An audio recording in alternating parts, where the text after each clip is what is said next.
El castillo de If en Francia, la Torre de Londres en Inglaterra y la isla de Alcatraz en San Francisco son prisiones mundialmente famosas por su significado histórico. En el estado mexicano de Sonora, en el noroeste del país, existe un presidio donde también se escribieron muchas páginas de la historia. Recientemente estuve recluido en la cárcel de Cananea, afortunadamente no para purgar una condena, sino para contarles por qué es uno de los símbolos de la Revolución Mexicana. Teófilo Borges, encarcelado el 25 de abril de 1910 por lesionar a un individuo. José Valenzuela, apresado el 4 de agosto de 1910 por homicidio. Fortino Marroquín, recluido el 18 de junio de 1910 por agredir a una persona. Son algunos nombres de quienes purgaron sus condenas a principios del siglo pasado en este presidio construido en el noroeste de México. Había calabozos de 1 o 2 personas y calabozos más grandes. Muy cerca de la frontera con Estados Unidos. De esta cárcel nadie escapó. La cárcel de Cananea está situada en una mesa. Es lo que dice uno de los versos del corrido revolucionario en honor a la histórica prisión construida a principios del siglo XX en la población ubicada en el estado mexicano de Sonora.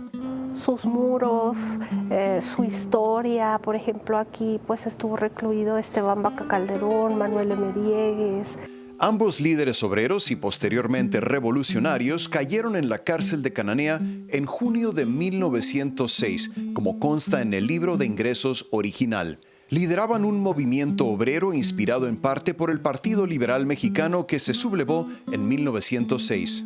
Pedían un pago de 5 pesos al día y un máximo de 8 horas de trabajo cuando las jornadas usualmente eran de sol a sol o más. Era una especie de fortaleza. Para el historiador Mario Bustamante Tapia, la huelga de Cananea fue la chispa que encendió la hoguera de la Revolución Mexicana, una guerra civil cuyo derramamiento de sangre produjo el México moderno. Esteban Vaca Calderón, Manuel M. Diegues, que llegaron a ser generales. Calderón fue constitucionalista en 1916-17, luego en la Revolución Mexicana también aquí Juan G. Cabral, Pedro F. Bracamontes fueron recluidos aquí por haber tenido pues un club clandestino llamado Constitución de 1857.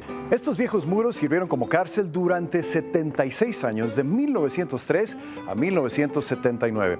En 1980, por primera vez, abre sus puertas como un museo y un año después, el gobierno de México lo declara Monumento Histórico Nacional.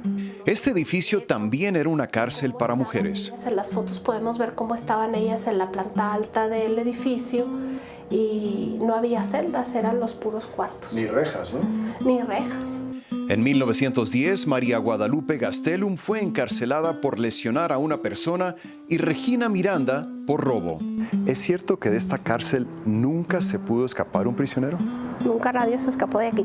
Los historiadores dicen que además del encierro, los reos, fueran hombres o mujeres, también tenían que soportar el intenso frío propio de la región. Denos una idea de cuán difíciles eran las condiciones de los prisioneros acá. ¿Era una prisión muy dura para los reos? A grado tal eran las condiciones que en esta parte que está aquí enfrente era el área preventiva donde las personas detenidas primeramente eran ahí alojadas y se le llamaba la hielera.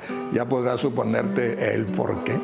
En la actualidad, la antigua cárcel de Cananea es un museo que alberga fascinantes colecciones de artículos propios de inicios del siglo XX, cuando Cananea, en ese entonces regida por el magnate estadounidense William Green, propietario de la mina de cobre, se parecía más a un pueblo del viejo oeste que a un típico asentamiento mexicano de esa época. Y en aras de la transparencia, conozco la historia de este monumento histórico mejor que muchos, ya que Cananea, Sonora, la ciudad donde se ubica, es el sitio que me vio nacer.